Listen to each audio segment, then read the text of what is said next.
Welcome to Accounting Made Easier. So today on my first video, I will be discussing on one of the most important lessons in the syllabus, known as depreciation. So now before we come to that, I do want to give a small introduction to depreciation.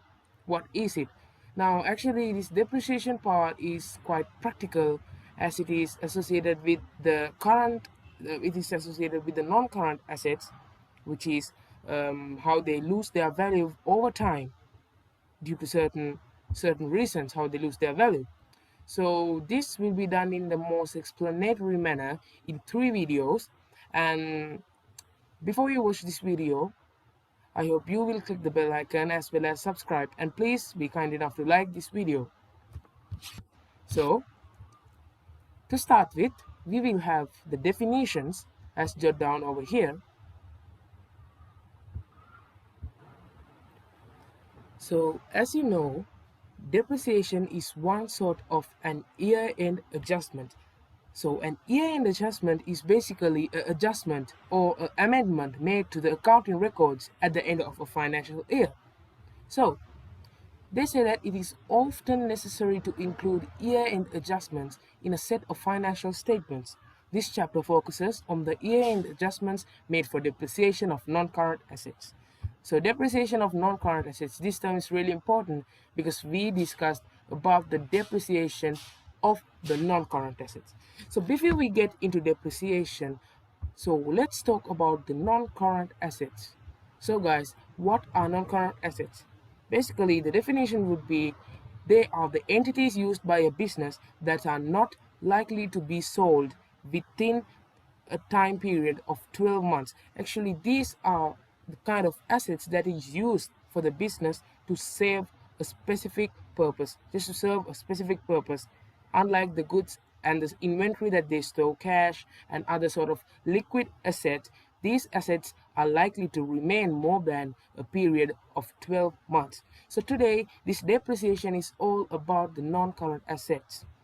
So, as you know, most of the non-current assets of a business lose their value over a period of time. So, this depreciation is really important because in accounting, at the end of the year, a particular financial year's information is basically being shown out to the stakeholders. The stakeholders means the interested parties, such as the government, or else we can say the owner, the managers, the employees, the customers, the competitors.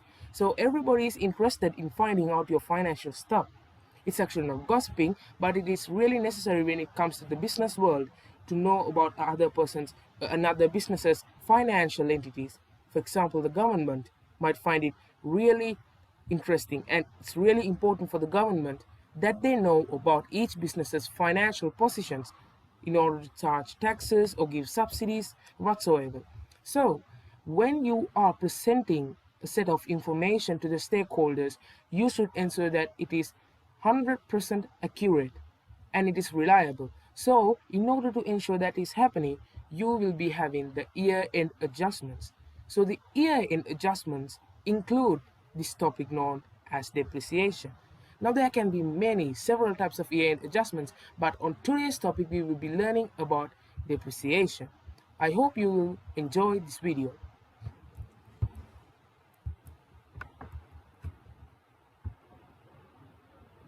So next we have the definition and the introductory part to accounting depreciation. So here we see that depreciation is an estimate of the loss in and value of a non-current asset over its expected useful life.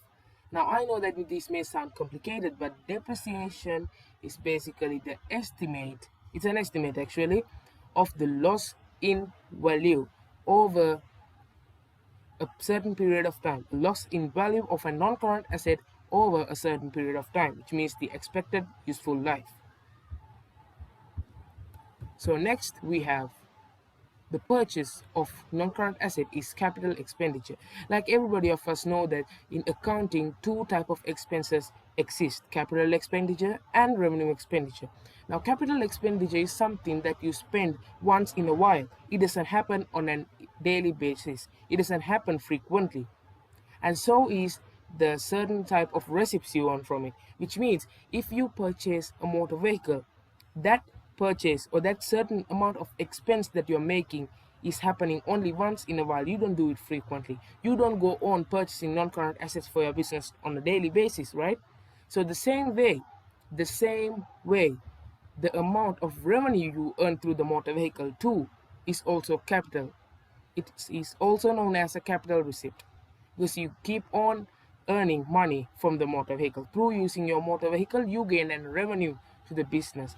So because of that, there exists something called the fact that the matching principle, where we have to write all the expenses against the incomes that is matching for a certain period of time.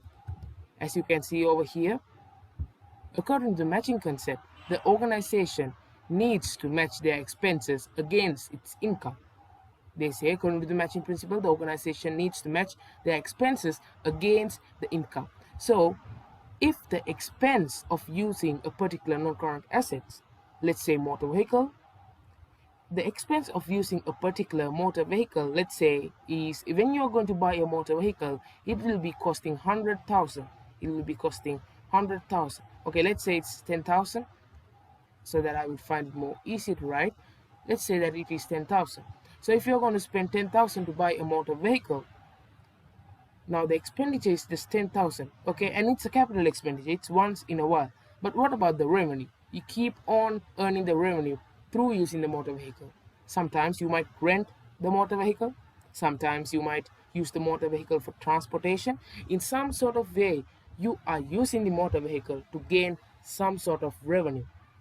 So it will be really unfair if you do not write the expenses of using a motor vehicle in your statement of financial position, because there will be a particular amount of income. Now, let me clarify this to you. Let's say in the statement of financial position, you have the motor vehicles. Now, before we go to the statements of financial position, we can say about the income statement, which associates basically with your incomes and your expenses. So, in the income statement, I'm really sure that you have something called sales, or maybe you have certain other sort of income such as commission, the rent received, and all those sort of incomes you have. But it is necessary if you are using a motor vehicle. Let's say there is a business organization and now they bring a new motor vehicle. Let's say, for example, they bring a motor van, and the amount of revenue they earn from the motor van, which means, let's say that they are going to rent the motor van or they are going to use the motor van to transport goods and services. So in what sort of way they will earn an income by using the motor van? Let's say that particular person is renting the motor van, then he or she is going to receive an rent income of, let's say, 500. He or she is going to receive a rent income of 500. So this 500 is an income, which means basically it will increase your profit. But what about the expenses of using it? Will she be able to freely use the motor vehicle? Doesn't she have to pay for all those sort of fuel and expenses? Of course, yes. In the income statement, we have learned that we record fuel and other sorts of expenses under the expense category. But what about depreciation? What about the loss of the value of the asset itself? Okay, is it likely that the van will remain the same after 5 years of usage? Well, I bet it won't. It might tear off, it might due to multiple reasons that we will be discussing in the upcoming pages of our lesson. So due to multiple reasons, the asset's value might degrade or demolish. So that too must be recorded. Otherwise, it's just semantical. Of course, your profit will be overstated. Let's say you record this 500 as the rent income and there is no depreciation calculated, which means you have not recorded that deterioration of your asset, that expense you incur to gain this income. So if you don't do that, if you don't calculate the depreciation and store it in your financial statements, of course you will be having an overstated profit. So nobody wants to give an overstated profit, right? The purpose of accounting is to provide accurate and reliable data. So with that being said, we will be stepping on to how to calculate depreciation. I hope you gain a clear understanding about what is depreciation. If not, feel free to jot down them in the down comment section below. Okay guys, next we have an example, just to make it more clarified and easier. So why won't we try it out? A trader brought a motor vehicle on 1st January 2017 for 20,000 and he expects to use it for 5 years. A trader brought a motor vehicle on 1st January for 2000 on 1st January 2017 for 20,000 and he expects to use it for 5 years. So since the asset will be used for 5 years, the cost of the asset cannot be considered as an expense in the income statement in 1 year. Therefore, owner decides that the cost of the motor vehicle should be spread over 5 years. This is called the depreciation amount of the year.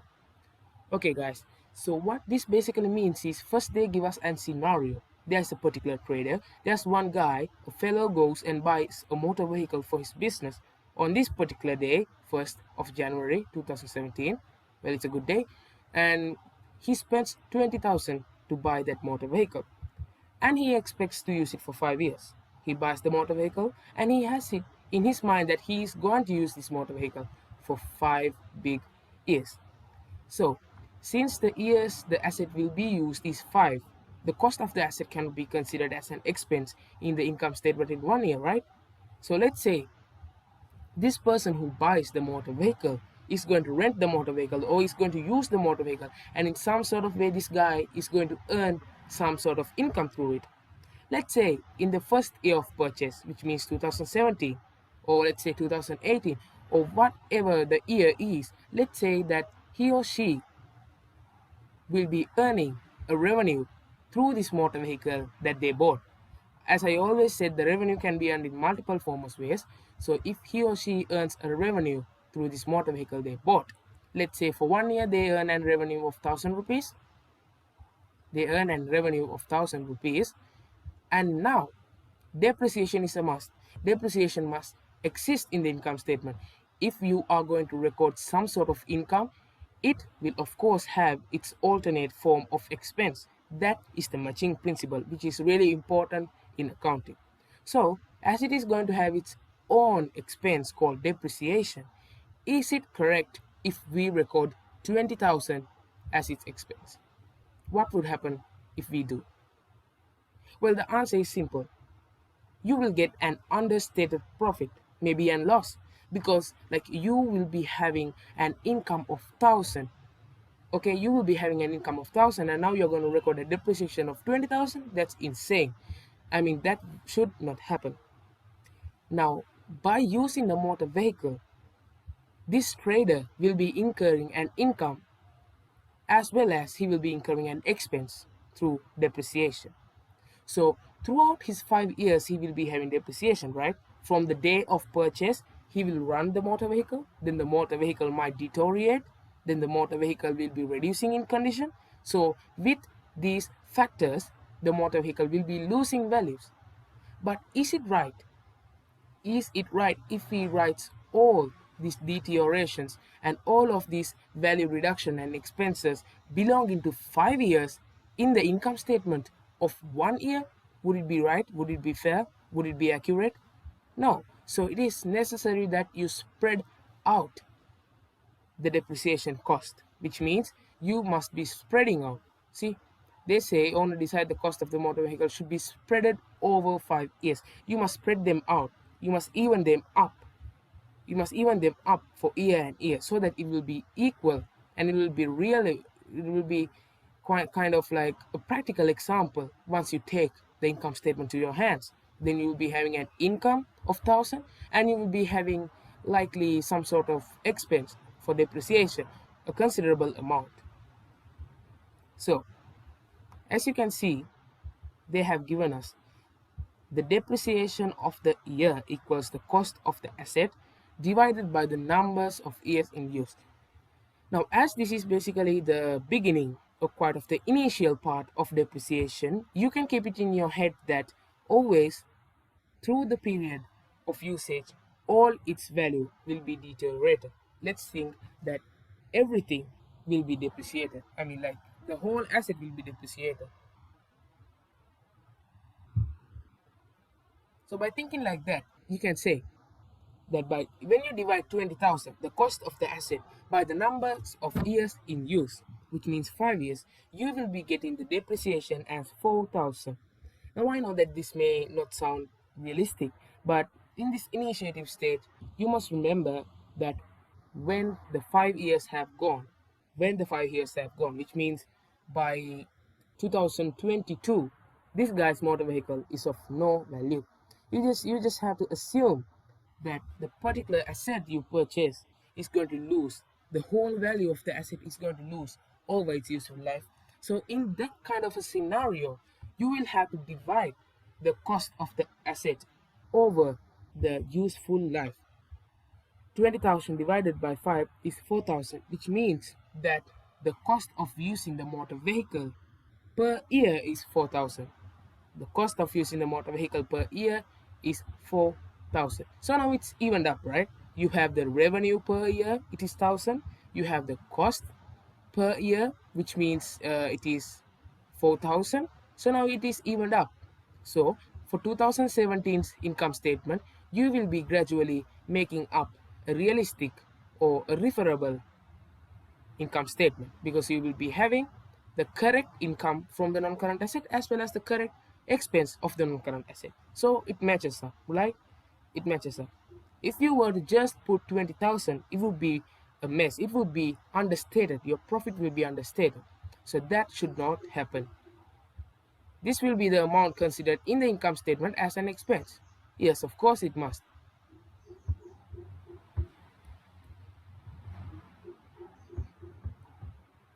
So we have been learning about what is depreciation, and now we have learned about how to basically calculate depreciation. Now it is time for us to learn what are the reasons for depreciation. Why does this depreciation even exist? Like, why do people have to do this stuff? Well, there are some reasons. We are going to learn about 4 reasons under why people need to do depreciation in their businesses. So, guys, the first one is physical deterioration, which means this is the result of wear and tear due to normal usage of a fixed asset. Now, I know this is really simple. If you are using a non current asset, I mean a tangible one, tangible non-current asset, something that can be touched. I'm not speaking about intangible, which will not be discussed in this syllabus. So, if you are to use a particular tangible or a physical non-current asset, it will of course wear and tear. I mean, in this world, nothing remains constant, right? So, but in accounting, we will be grasping the same idea in doing so of depreciation. So, as we can see, certain non-current assets lose value quickly due to wear and tear. And some of the non-current assets lose its value slowly due to wear and tear. So no matter what, every non-current asset will be losing its value through usage. For example, let's say there is a vendor named Smith. Now Smith is going to a shop and is buying a cake machine. Let's say an oven. Let's just make it easier. So he buys an oven. So now he's going to use the oven for a period of 10 years. Now I know that this is sounding amazing. How can an oven even last for 10 years? But let's get back to our point, shall we? So if he is using the oven for 10 years, now he's going to buy the oven for 20,000. Let's say he's going to buy the oven for 20,000. So now this Smith guy, if he is going to use the oven for 10 years, the oven will of course lose its value of 20,000. It will lose its value of 20,000 because it will be worn off. Like when he's using it for 10 years, certain parts of the oven might be worn off and be depreciated, which means they might be deteriorated. For example, the handle of the oven, the interior of the oven, certain kind of those kind of like the heating tubes and everything. So everything will be used. Everything will be used over 10 years, and they might just wear and tear. Like they might deteriorate due to usage, sometimes due to overusage, and all those problems can happen. They are just realistic, they are usual, and they are just inevitable. So, due to reasons such as that, which is known as physical deterioration, depreciation must be calculated because whatever the asset you are using, it will be worn away. If it is a vehicle, it will be worn away. For example, if it's a laptop, it will be worn away. If it is some sort of any sort of item, tables, chairs, they will be worn away. So depreciation should be calculated due to physical deterioration. Next, on the list we have the economic reasons. The non-current assets may become inadequate as it no longer can meet the ends of the business. It can also be because the non-current asset has been obsolete as newer and more efficient assets are now available. I know this might sound a little bit of complicated, but with an easy and reliable example, I think that you will be able to grasp a more simplistic idea of what this means. Well, let's say now there's a business organization and now they buy a laptop for 100,000. The value of the laptop is 100,000. So now they kind of use it for 2 years, kind of 2 to 3 years. Now with time, I'm not speaking about physical deterioration. Of course, that too happens when you use the laptop. It happens, but apart from that, another reason is economic reasons, which means that it might get obsolete or and newer and more efficient assets are now available. So, getting back to the point, that laptop which is costing 100,000 on 2017, let's say 2017 is the date the business purchased the laptop. That laptop which was worth of 100,000 is now back in 2020 just worth for 30,000. 30,000, poor laptop. So how did this value degrade? How did this happen? How did this happen? Apart from physical deterioration, how did this happen? Well, this is due to economic reason. Economic reason is where this non-current assets value is being degraded due to the fact that it can no longer meet the ends of the business. For example, in this laptop, we can see now in 2017, that person particularly used to bring an seventh generation laptop. Okay, the technology in those days in comparison with 2020 was a little bit of not that much of facilitative, and it is a little bit of like in comparison with 2020 it is not that much good. And like with the changes in time, more new technological items they will be invented, more newer versions of the laptop might be invented, such as 8th generation, 10th generation, likewise. So there might be certain technological improvements which will be more efficient than the laptop these people bought in 2017. So when it came to 2018, 2019, 2020, time went on, new laptops came, and it was replaced, more better, more budget efficient laptops came, and this old laptop could no longer serve the business because it was not that much efficient. It could not serve the business and meet the needs of the business. So with time that laptop had to degrade. So due to certain revolutionizations and inevitable things and factors such as economic reasons, depreciation should be charged. Next, it is time. Time is everything. So time too is another factor for depreciation, another reason for depreciation to exist. So as they mentioned here, there are assets which have a legally fixed in terms of life. If a business rents out a building for 10 years, known as lease, when the years have passed, whatever the business paid for the lease is now of no value.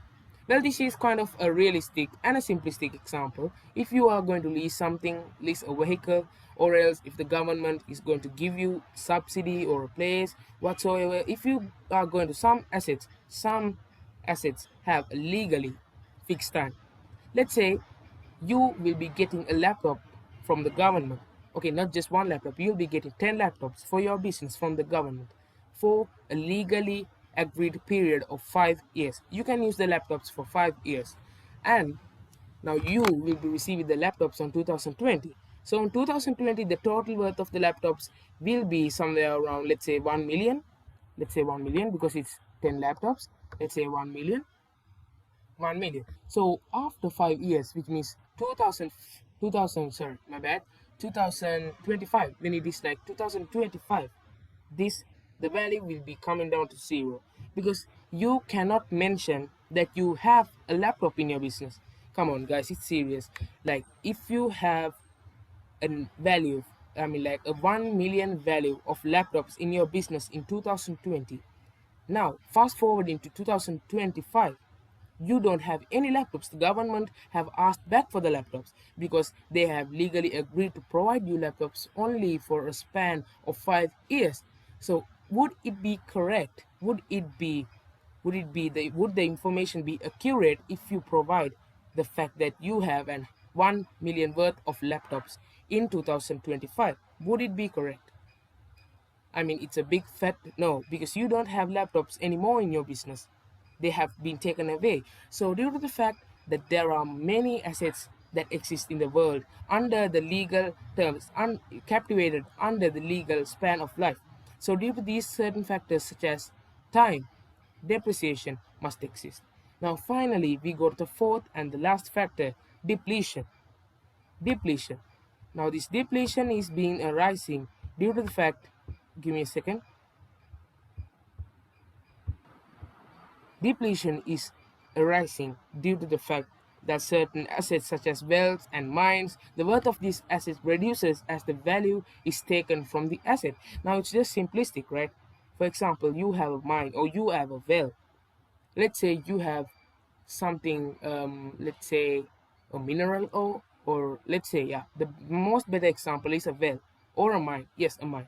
So if you have a mine is a non-current asset used to extract certain types of, I don't know, minerals and all this stuff. So if you are to extract a mine, let's say for like 50 years, over its useful life for 50 years, the mine's value will reduce because certain non-renewable is when the certain contents or the certain type of the contents or the entities in it cannot be renewed, cannot be regenerated. So in this certain kind of a scenario, we can see that in this time. So next we have the introduction to the types of calculating depreciation, to the ways, the methods of calculating the depreciation. In accounting, we see three types of methods in use to calculate the depreciation. So when it comes to these methods, you must choose effectively. You must see which method will bring you the most accurate and the reliable type of depreciation, which method will effectively and most reliably calculate the depreciation, because not all assets are the same. Some assets are different from another, so you must use the most convenient and the reliable method in calculating the depreciation of the particular asset. So as we see, there are three types of methods. So this is really important that we understand this. Either of the method that you choose, you must you must stick on to the same method. Let's say you are going to use the first type of method, straight line method. Now the name is really cool. Now you are going to use straight line method to depreciate your motor vehicle. Let's say the motor vehicle. So if you're going to depreciate your motor vehicle using the straight line method, you must make sure that you stick on to straight line method, you stick on to only using straight line method for your particular motor vehicle. Let's say you bought a car. For the car, if you are going to firstly use straight line method, you must make sure that throughout its useful life, throughout that span of time the car exists, you must depreciate it only by using straight line method. Now this may sound like a little bit of captivating, but I know this is really important because of the principle consistency. The principle consistency. Now, why does this consistency even exist? Why does this even exist? Now, the reason is that if it is not done, a comparison of the financial results from year to year is impossible, and the results will give inaccurate information. Now, it is really correct, right? That consistency is really important. Let's say you do not use consistency, and in the first year you are going to depreciate using this first method of depreciation. So you buy this motor car and you are going to depreciate it. Now in the first year your depreciation will be 100 rupees. I mean, sorry, 100, okay, whatsoever. If you're going to use 100, now the depreciation is 100 in the first year, and in the next year you are going to use the second type of method in calculating depreciation, and in the next year your depreciation will be 50, and you're going to use revaluation, the next year your depreciation will be 75. Now you see, so this is not consistent, right? So this information will be really inaccurate. In one year you get the depreciation as 100, the next year you get it as 50, the year afterwards you get 75. So this cannot be relied on. So you must make sure you must lean on to one method of depreciation in calculating your non-current asset over the long run. So next we are moving on to the straight line method, the first method of depreciation, which means the straight line method, which is also known as the fixed installment method. Sometimes in the exam, they must refer this to as the fixed installment method as well. So you better just keep it in your mind that fixed installment method is synonymous with the straight line method of depreciation. So in this method, guys, number of years of use or useful life of an asset is estimated. The cost of the fixed asset is divided by the number of years. This gives the depreciation charge for the year. So in this method, as always, you will be estimating the useful life. Once you buy a particular non-current asset, you will be estimating or you will be anticipating its useful life. You will be thinking what will be the useful life. It is really necessary. Without that, you cannot constitute this straight line method of depreciation. Now, for example, you buy a car, you buy a motor car for a worth of, let's say, 5 million. You buy a motor car for a worth of 5 million. For a worth of 5 million. You spend 5 million and now its worth is 5 million. And now you are expecting to use that car for a type. So you bring that car, and now you are expecting to use that car for, like, let's say 10 years. You bring the car for 5 million, and now when you bring it, you must anticipate, you must expect to use the car for any type of years you need. Now, once you bring the car, you're just going to think how long I am going to use this car.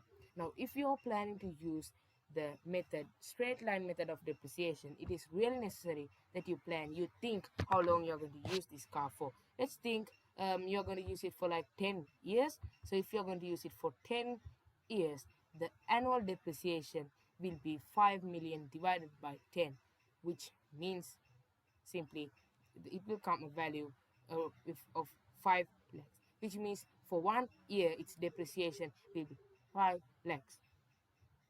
So in that way you can calculate the year depreciation, which means the depreciation for the year of a particular non-current asset through using the straight line method.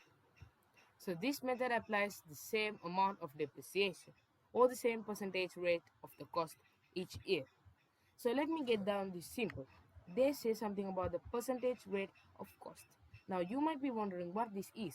Now previously in the previous page or in the previous slide we discussed that in the straight line method of depreciation, once you bring an asset for any sort of value, you will have to anticipate its useful life. Its useful life. So as you anticipate its useful life, you are going to divide its value or you are going to divide its cost by the useful life. Then you will be getting the depreciation per year. And you must always remember that in accounting, you need the depreciation per year because you will be making the financial statements at the end of the year. As the term itself implies, year end adjustments, you must find out the depreciation for the particular year. So this is one method of doing the straight line method. In straight line methods, you have two methods of doing the straight line method, of continuing doing the straight line method. As we have discussed, the first method is to use this division of the value from its useful life. Now the next method is going to be the percentage method, which is quite easy. Let's say you bought this cup, the same example as I took in the previous slide.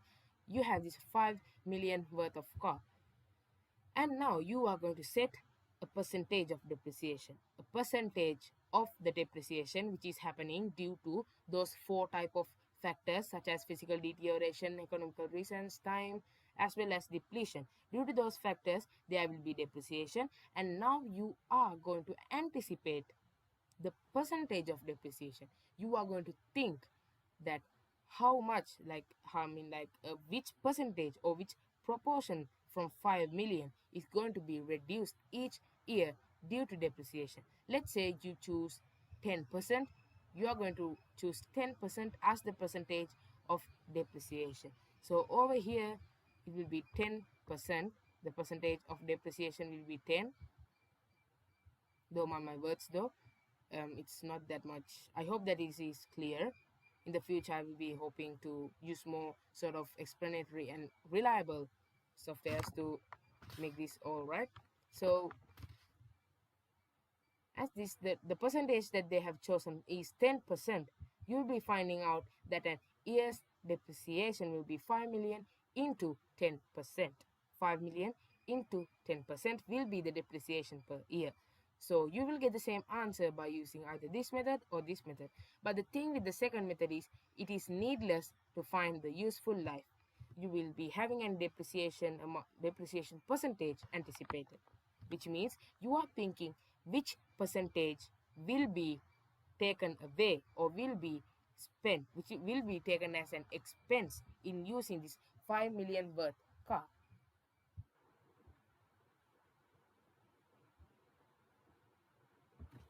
So next, we have an example in order to make a good clarification of what we have learned in the previous slide. So, example 1. On 1st of January 2013, Kavita purchased a motor vehicle costing 25,000 and paid by check. Okay, on 1st of January 2013, a person named Kavita has purchased a motor vehicle costing 25,000 and she has paid it from the check. I don't know whether it's he or she, but somehow that guy has paid it from the check. Next, oh yeah, it's she.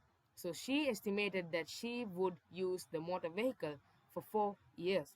Calculate the annual depreciation. So as they are asking the depreciation only for 1 year, sometimes they might ask for 2 years, for 3 years, and they will specifically give you the year as well. But over here they are asking the annual depreciation for 1 year. So now we are asked to use the straight line method here. Now actually, even though they have not asked that, we can see that indirectly as they say calculate the annual depreciation. They do not give any information about the previous depreciation. They don't give us any percentage. And in any case, if they give you a useful life, if they give you an anticipated useful life, this always means that they are referring to a straight line method of depreciation. If they are giving you a useful life, if they are giving you an anticipated or a foreseen useful life, they mean that they are asking us to use the straight line method. So over here, as the cost is 25,000 and she is expecting to use the asset for 4 years, as we have learned previously, this is method 1 of doing straight line method. You will have to divide the value, I mean the cost of the asset, which means the value, the cost, the particular cost of purchasing the asset. Look, the vehicle is costing 25,000. The particular cost of purchasing the asset will be divided by its useful life. So then you will be getting its depreciation as 25,000 divided by 4. That will be the answer for its depreciation, which means you will be getting, see, 25,000 divided, oops, wait, 25,000 divided by 4, you'll be getting it as 6,250. So the depreciation, the annual depreciation means the depreciation per year or the expense per year of using this motor vehicle worth of 25,000 is 6,250. You incur an expense of 6,250. Kavita is incurring an expense of 6,250 for using the machinery because of depreciation. Next, we have another example on the line. So this is on 1st of January 2017, Kavita purchased a building for 25,000 and paid by check. She estimated that she would use the building for 4 years and be able to sell it at 3,000. Now there's a new part. There's a new part we have never seen before. Be able to sell it at 3,000. Now, as I told you, that in the initial part, we will be estimating that over the useful life, the total value or the total worth of the asset will be going away, will be deteriorating over its useful life. I said that was only the initial part. That was only the beginning part. In real accounting or in real certain of scenarios, sometimes the assets are being sold for a certain value after they have been used and depreciated. So this value is known as the scrap value. The scrap value. This name is really important because sometimes in the exam they might not give it to you as this. They might not be able to sell it at 3,000. They might give that the scrap value of the building Kavita purchase was 3,000. So it is needless for you to get confused because you can just understand that scrap value is the value at which the asset is being sold after its use. So over here, the Kavita's purchased building, which is costing 25,000, is being estimated to be used for 4 years. Now they are estimating its useful life, which means that they are speaking about straight line depreciation over here. So if now here they are using the method 1 of straight line depreciation, which means they are going to divide the 25,000 by 4. But now over here, in addition, we have a scrap value over here. We have a new guy. We have a scrap value, newly added feature. It's brand new. So they say that there's a scrap value as well, which means that the building is finally being sold to 3,000. After all these 4 years of usage and depreciation, the building is being sold for 3,000. So how can we calculate the annual depreciation? Well, it is so simple. Now you have this building. This building originally costed 25,000 and now it was estimated to be used for 4 years, which means it's going to be depreciated, it's going to be worn off, torn off, depleted. All those things are going to be happening for 4 big years. And at the same time, there's another 3,000, which means that they are going to sell this product. I mean, sorry, not the product. They are going to sell, my bad. They are going to sell this building at 3,000. They are estimating to sell this. So in this scenario, you have to minus 25,000 by 3,000 and divide it by 4. So why is this even happening? Let's say this building is 25,000 now. The cost was 25,000. In the same time, they are anticipating to earn a revenue, a capital revenue, through selling their building. And that revenue will be 3,000.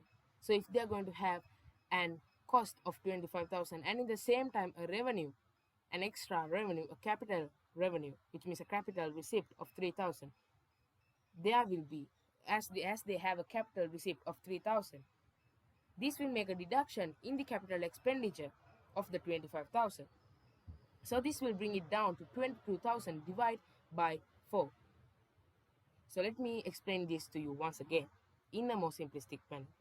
Now, this building is 25,000 and that is a capital expenditure because Kavita will not purchase buildings on a daily basis. Why should she? Like, she's only doing it once in a time, like once in a year or once in 10 years. Like, it's a capital expenditure somehow. And next, she is planning to sell it for 3,000. And the selling is another sort of revenue, which is a capital revenue because the revenue that they earn through selling the building too is happening once in a while. It doesn't happen frequently. Kavita does not sell all her buildings and her value assets, everything on a daily basis. Kavita does not sell her buildings on a daily basis. She does not sell her cars, vehicles, other sort of non-current assets on a daily basis. So this is known as a capital receipt. So when there is existing a capital expenditure and a capital receipt for the same building, the cost will be reduced because there is a particular income that they are going to earn through selling this building. Now let's say they buy this building for 25,000 and now they are planning to sell to 3,000. Now through selling the building, they earn a sort of revenue. Now, whether it's a profit or a loss, they earn a sort of revenue. They sell it for 3,000 to whoever the person, to whoever the guy. They sell it for 3,000 and they receive 3,000 in cash or maybe in check or whatsoever. So they have a revenue. And in the same time, they have a cost of purchasing this building. So when there is a cost and a revenue, this cost will be reducing because there is a revenue. So when this cost is being reduced by 3,000, the cost of the asset is being coming as 22,000. So when it is 22,000 divided by 4, you get the final answer, the annual depreciation as 5,000.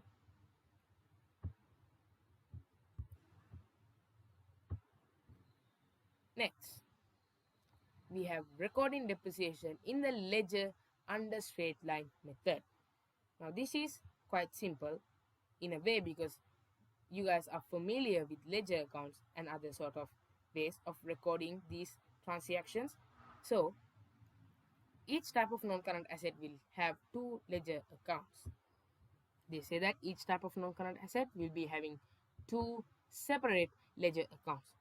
First one is an account for recording the cost of the asset, and the second one is the account for recording depreciation. So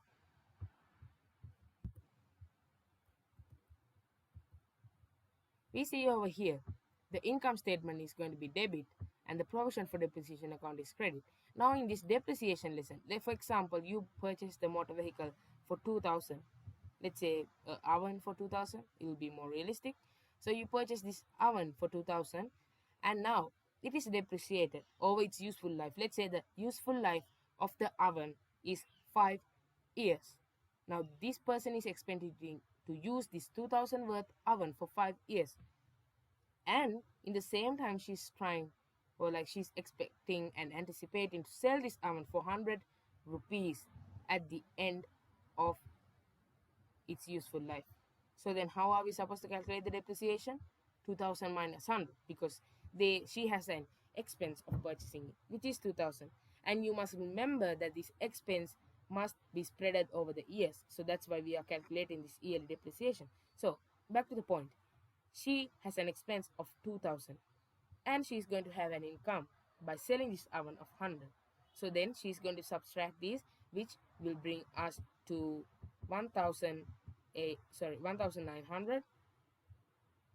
So 1,900 will be divided by its useful life over its useful life, which will lead us to the final answer as the depreciation for its useful life, which is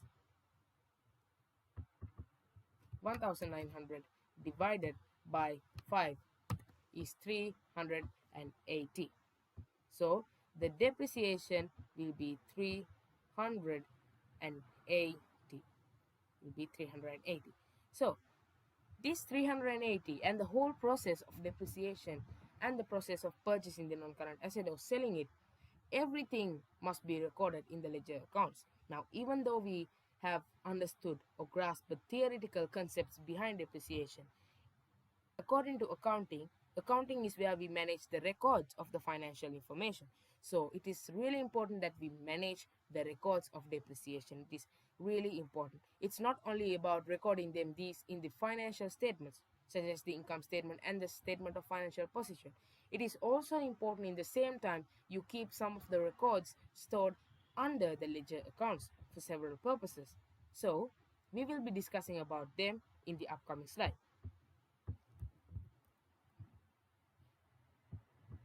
Just to make it easy, I have included an example so that we can continue our lesson with the help of an example. So once again, this Kavita guy is coming and her financial year is ending on 31st of December.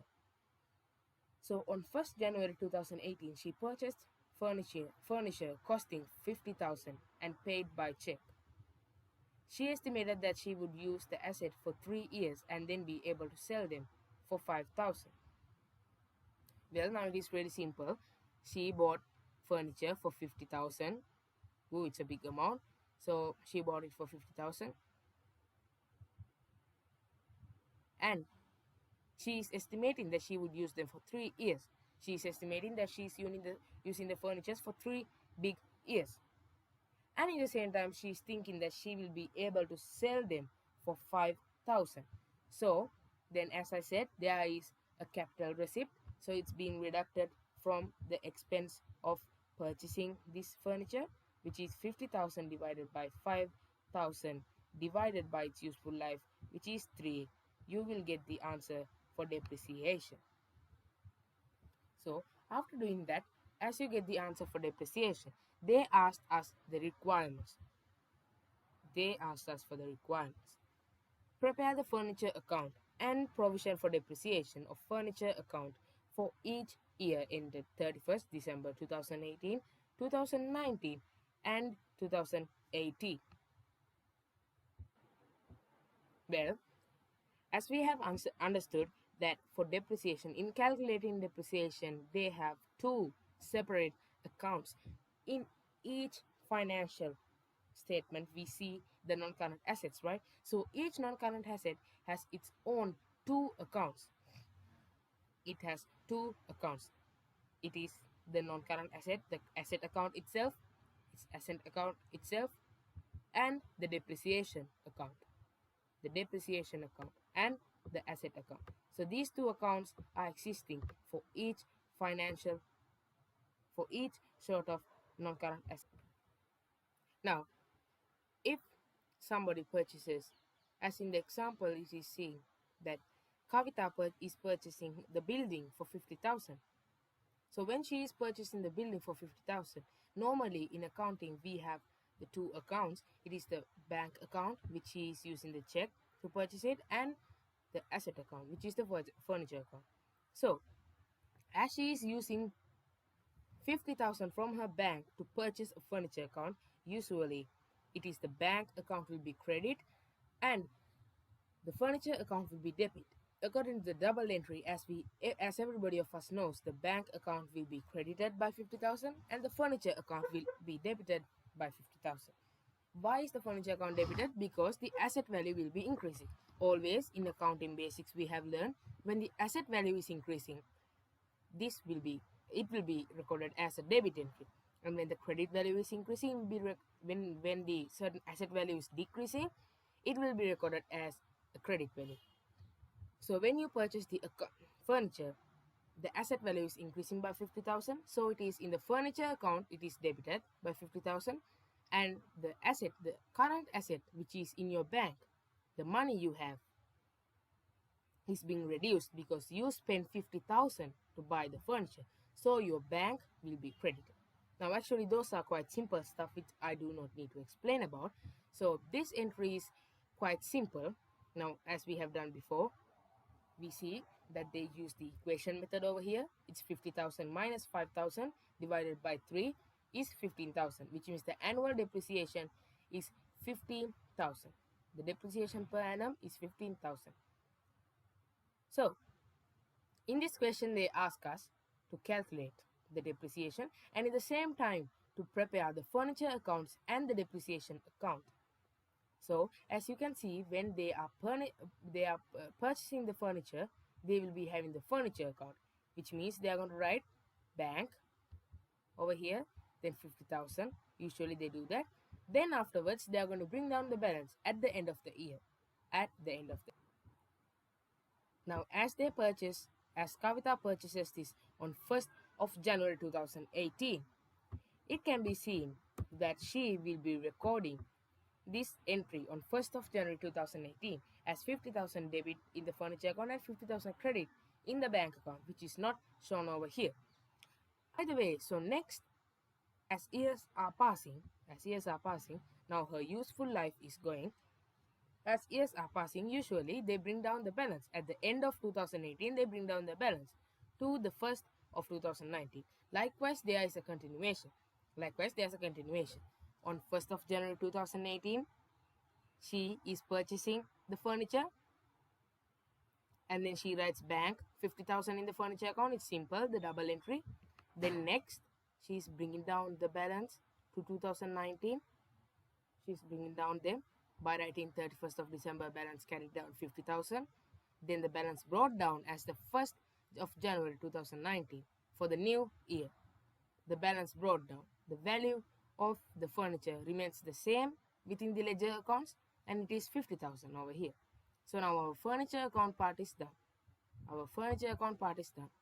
Even though it is 2018, even though it's 2019 or 2020, until the useful life lasts in the ledger account, you have to remember that the value, the particular value of this particular furniture is remaining the same in the ledger account. Even though depreciation is taking place, we do not record them in the furniture account. We do not record depreciation in the furniture account. The furniture account is meant to store the value of the furniture, which means until the furniture account is held by the business, until it is kept, until it is sold, until the furniture is sold to another person, the furniture account will be having its recurring balance of 50,000.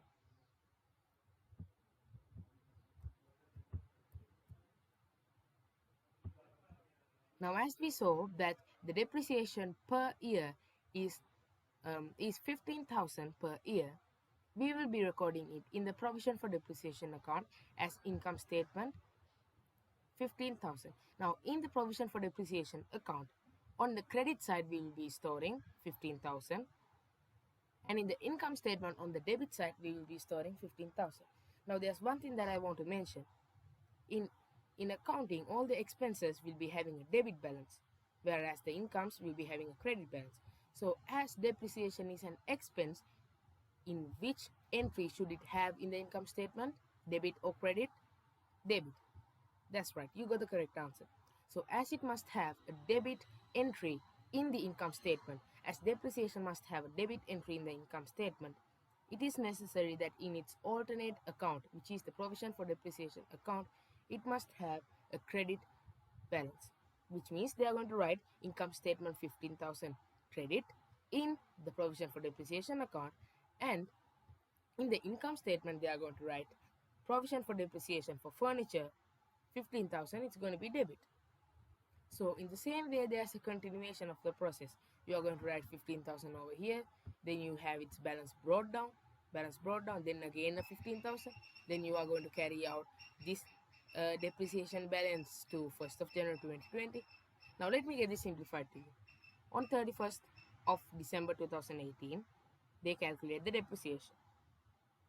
Why do they calculate it on 31st of December 2018? Why?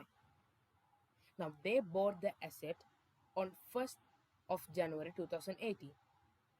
And now they are calculating the depreciation for the first year on 31st of December 2018.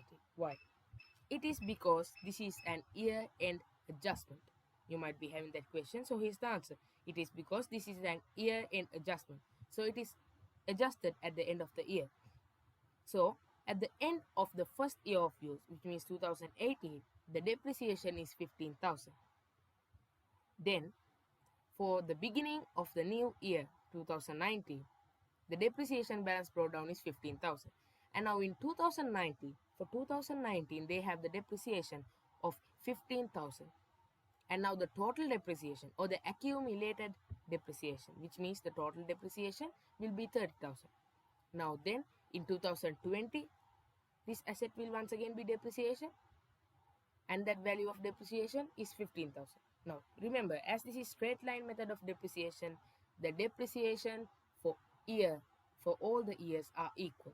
So over here, once again in 2020, we will be having a depreciation of 15,000, and now at the end of 2020, the total depreciation of the asset is 45,000. The accumulated depreciation at the end of the useful life is 45,000.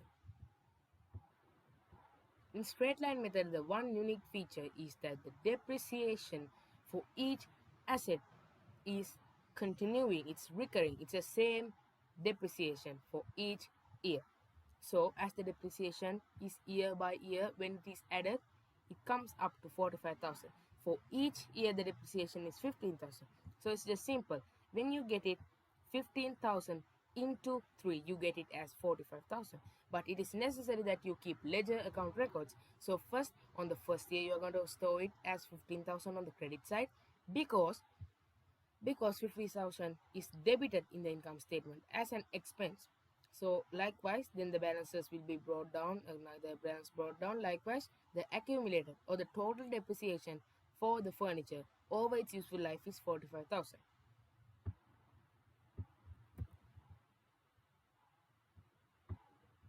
So now what is happening is we must record these in the income statements as well. Now the basic fundamental need for doing this depreciation is to provide more realistic and accurate data to the stakeholders. So if we are going to just record these things in our ledger accounts without recording them in the financial statements, it would be of no use, vain labor. So we have to record them effectively and in the correct way in the statements of financial position, income statement, and the SOFP. So it is needless to prepare a whole income statement and an SOFP. So I have prepared the extracts over here for you. Only the extracts. Only the necessary spaces, only the necessary diagram, only the necessary part of the income statement and the SOFP. So in the income statement, as depreciation is an expense, you will be recording it under the category less expenses. So as I have said, depreciation of furniture 15,000 per each year. Now this is the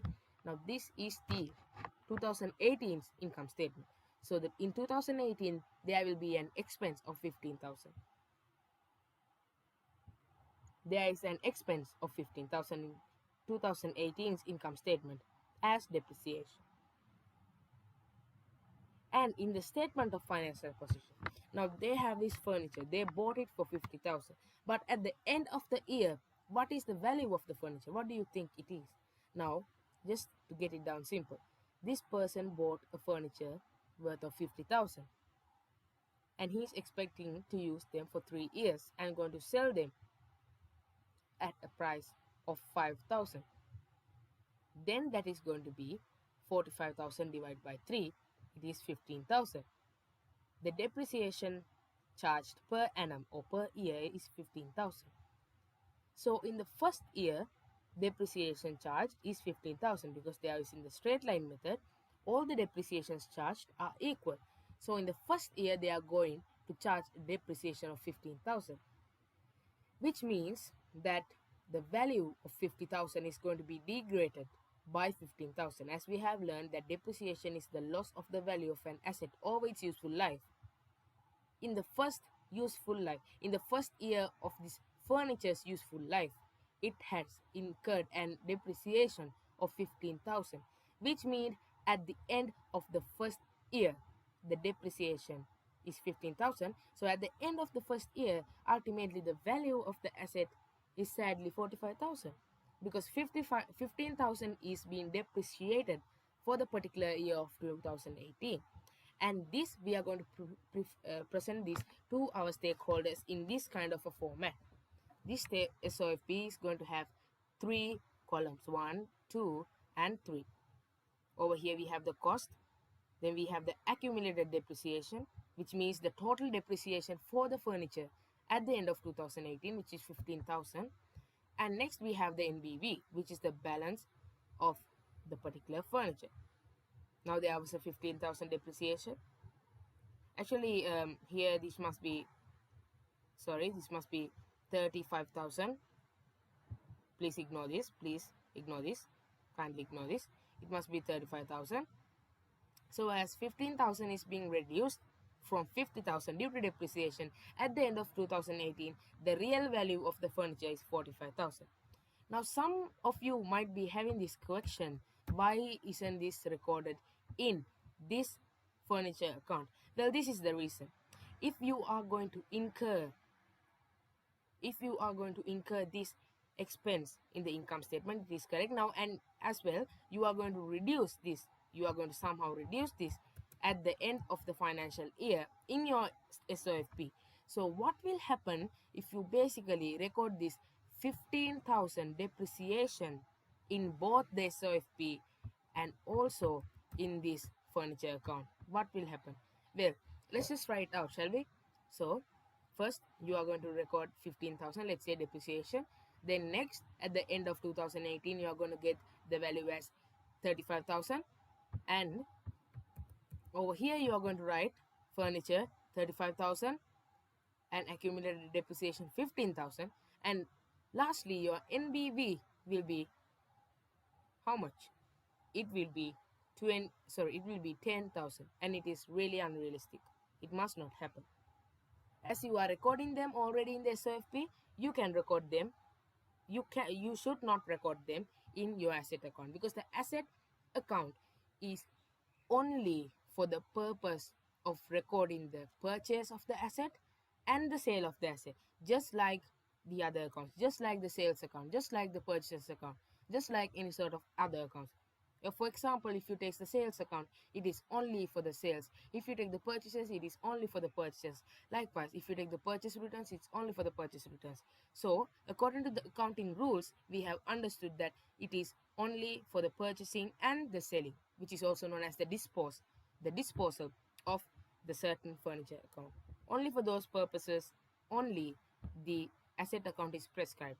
So the other things have to be done in our relative depreciation account. As we have done it in our depreciation account, as you yourself can see, we have done it. And for the first year, we have transferred the depreciation of 15,000 to the income statement. We have got it as 15,000, and we have reduced the 15,000 depreciation from the cost. At the end of the year, we have the NBV of 35,000. Please note it. We have the NBV of 35,000, not 45,000. We have it, and likewise we have made all the amendments we need, and in 2018 we are free to provide our statements of financial position and our income statement to our stakeholders with no doubt. So in the same way, when you go to 2019, your depreciation will be staying the same. It is because you are using the straight line method. In straight line method, the depreciation charge per each year is staying constant. So there is no change. There is no sort of change. As we have done it in the depreciation account itself, there is no sort of change. See, there's no change. 15,000, 15,000, 15,000. Over all the 3 years, it is 15,000. There is no sort of change.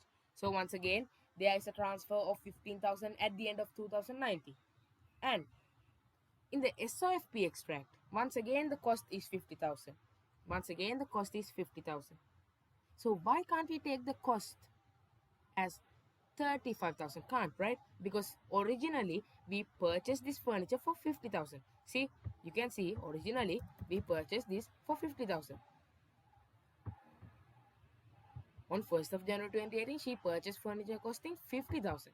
So the cost, we cannot change the cost. Cost is 50,000 only. It will remain constant whatever happens. Whatever happens, it will remain constant. So the cost is staying 50,000. But what about the accumulated depreciation? The word accumulated, as I've always said, is total. So at the end of 2019, what is the depreciation? What is the total depreciation? It is 30,000. So if you need more reference and validation, you can see from our depreciation account.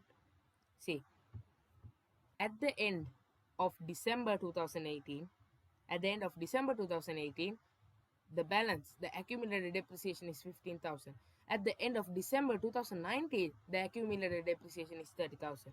It is because the furniture which was purchased on 2018 1st of January is having a total depreciation from the date of purchase, which is 2018 1st of January to 2019 31st of December.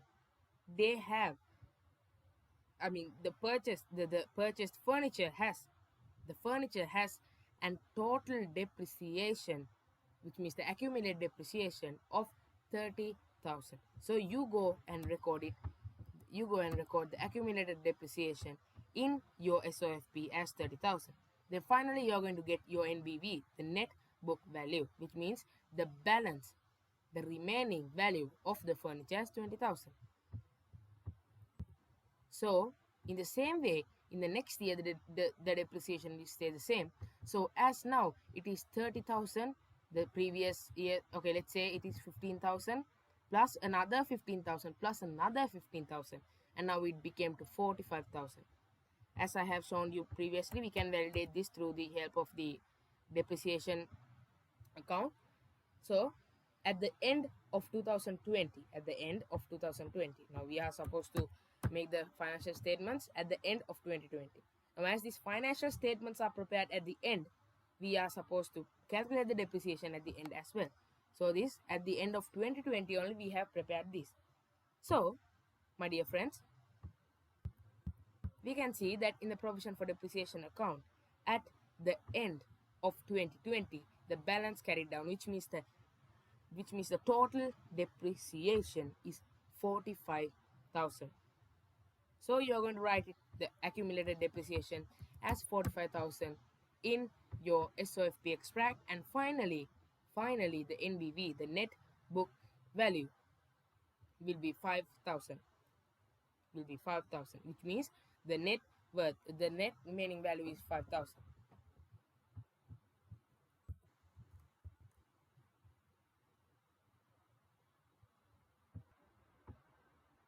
So guys, here you can go through the advantages of the straight line method of depreciation, which is it is relatively easy to calculate, and next, it is useful when a non-current asset provides equal benefits for each year of its useful life. Next, the disadvantages, you can see it is necessary to estimate the useful life. As we have done in all the examples, it is necessary to estimate the useful life of either the percentage which we are to estimate. Estimations cannot always be correct. People cannot rely on much. But for certain type of assets, this estimation can be really successful, but for certain types it cannot. That's why we have to be vicious and concise while choosing the method of depreciation for each type of asset. And the next disadvantage, the final disadvantage, is it ignores the actual rate at which the non-current asset will lose value.